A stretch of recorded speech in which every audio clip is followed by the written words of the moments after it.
Did you know that Case and Huff and Schlieder has been servicing customers in the tri-state area for nearly 100 years? As an independent insurance agency, they have the flexibility to find the right value for your business, farm, and personal insurance needs. Case and Huff and Schlieder is a locally owned agency. Their agents and support team are ready to help.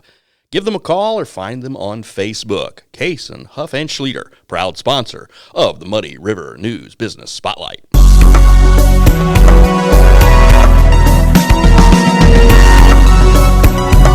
Welcome to the Muddy River News Business Spotlight, brought to you by Case and Huff and Schlieder Insurance. I'm Bob Goff. I'm with Ken Sparrow of Area Distributors. Welcome. Good morning, Bob. Thank you for the invitation. I've been trying to get you here for months, but you're so darn busy. It's just an honor to have you. We are excited. We are busy. Things are good, and we look forward to this. You and Jeff Rupert and part of your investment group have now, what do you got, about 2 years into it now? Mid-July was 2 years. And you guys keep buying stuff.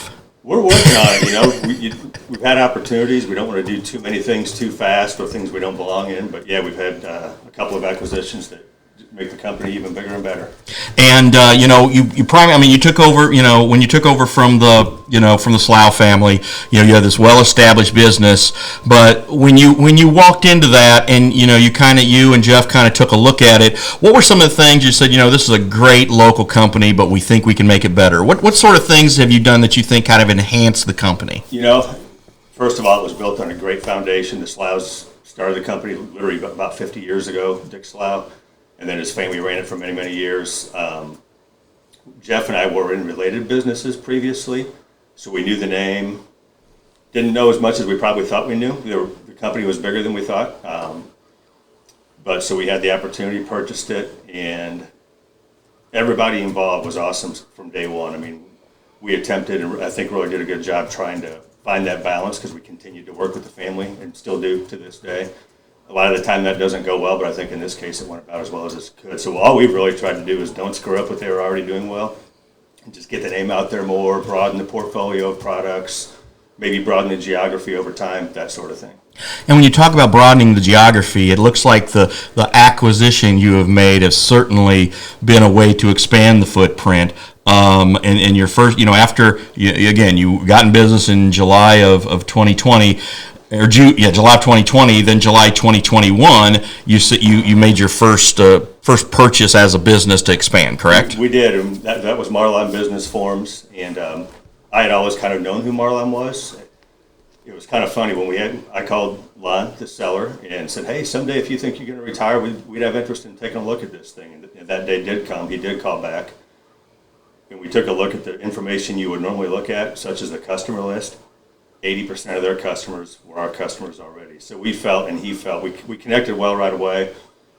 And then we knew the customers would probably have comfort with us already being a known entity. It was kind of a new product segue. Instead of being janitorial and cleaning supplies and office supplies, this got into the printed business forms, checks for businesses, envelopes, custom labels. But it was really parallel, just one step off to the right, you might say. And then, it didn't take you much longer then, though, to go ahead and then make another acquisition then in December of 2021 with HESCO, right? We did, and that's been our largest initiative since we bought the company. It was a time-driven situation. We got a phone call last October. Some of our suppliers know that we're casting our net out there trying to look at opportunities like that. I did not know who they were when we got the phone call, but I quickly told Jeff, my business partner, I said, man, these guys are in Chicago. We're not Chicago. But I said, you never know. Maybe they sell online. Maybe they ship via UPS to all 50 states, and that's precisely what happened. So within 2 days later, we went and sat with the seller, spent a day with him, great guy, and the following night made an offer because we knew that he needed to sell because his real estate was sold, and we made a respectable offer. We agreed, shook hands, and got it done in December. So, when you're sitting down there at your offices in Vermont and you tell your employees this, do they kind of go, oh, God, not again, what now? I think they're excited. Our people are unbelievable, the talent, the dedication. I think they were excited. That one was probably more for us to bite off than we expected. We moved several thousand different SKUs to our Quincy building. We did have enough space when we got creative. Jeff and I worked insane hours, as did some of our teammates. It took 2-3 months to settle in, but now it has settled in, so now we're trying to build on the synergies of the two launching a new website this fall, a new computer system, so they'll still be two different entities on the web, but they'll behave as one on the backside. So we're very excited about how we can harness that.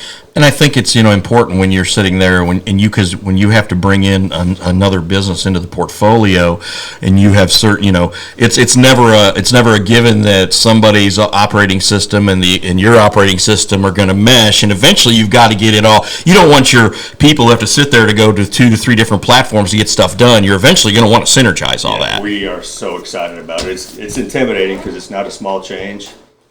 But we kind of have to do it because it's without getting onto one system, it's a barrier to what we could become. But each company, because each brings a lot to the table. When you and again, when you talk about your primary function, the janitorial and cleaning, that sort of went hand in hand with our pandemic that we had. Talk a little bit about how you guys had to adjust and maneuver and deal with that, and how you've come out of it. So it's funny you bring that up. The day that Frisco announced the state of emergency, and it was also the same day that Adams County had its first confirmed case. I called the seller and said, "Hey, we love this story, but can we take a quick time out, because this feels like something's coming that none of us have seen before." And sure enough, it did. We sincerely meant that the interest remained. So I think about 2 months later, I said, "Hey, Kevin, let's roll." Yes, we're still nervous, but we don't want to keep you hanging on this topic. So we quickly jumped and closed on the business. Because of the nature of the company, it wouldn't surprise you that fall was, at the time, the best fall the company ever had. We provided, something like 60 or 70 55-gallon drums of disinfectant to companies and schools in the region, crazy quantities, and it kind of made us look like geniuses. None of us were excited that the cause was COVID, but we do think we filled a gap that was necessary.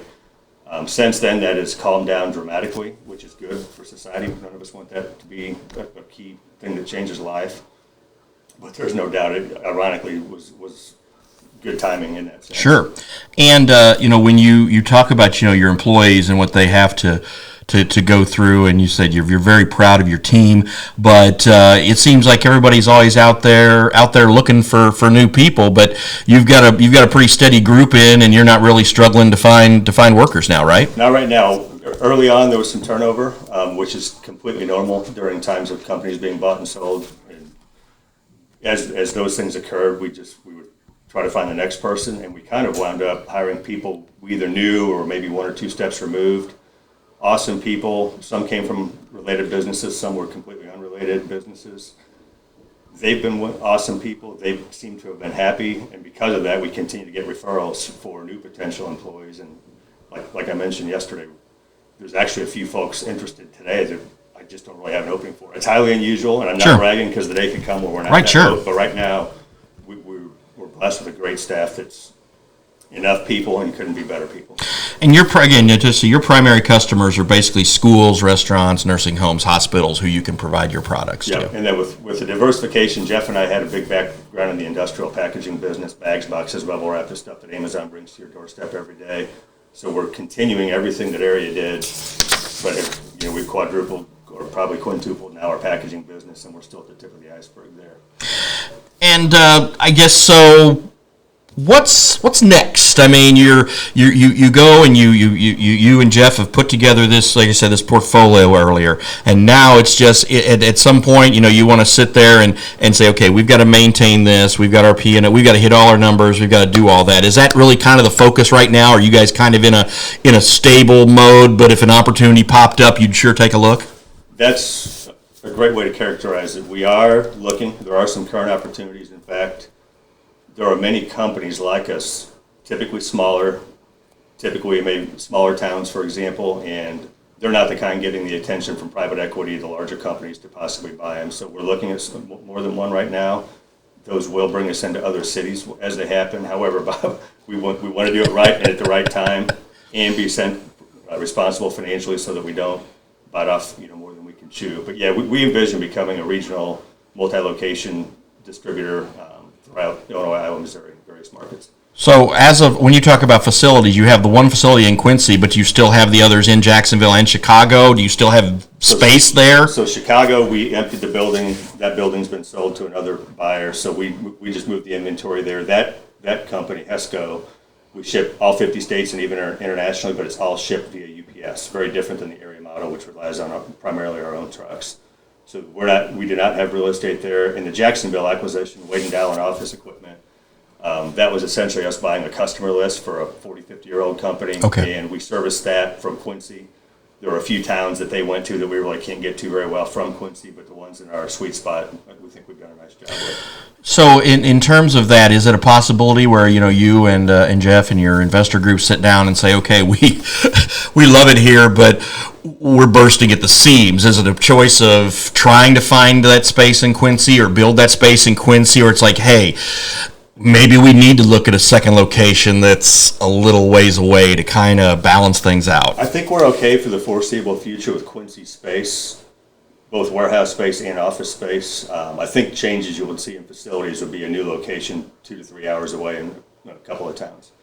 Okay, and again, I think that just makes a lot of sense. And then when you're trying to, again, when you want to keep expanding that footprint, you talk about being regional, and you said, well, we're not Chicago, are we? But you didn't have to be Chicago to make that happen. Right, exactly. And we, Quincy's a small town, but it's a town that's got quite a ripple effect, as we know. When we talk internally, Jeff and I, and even with some friends and coworkers, we've talked about what Brian Stokes has done, what the Oakleys did for years, what you've done, Bob, with your company growing, the Curlins for years. In other words, you can be in small town America and create a larger entity that is far greater than just the tri-states. But we love the tri-states, period. We could just stop worrying about those other things and focus on area alone and have a great future. But the temptation is there to look at the other ones as well.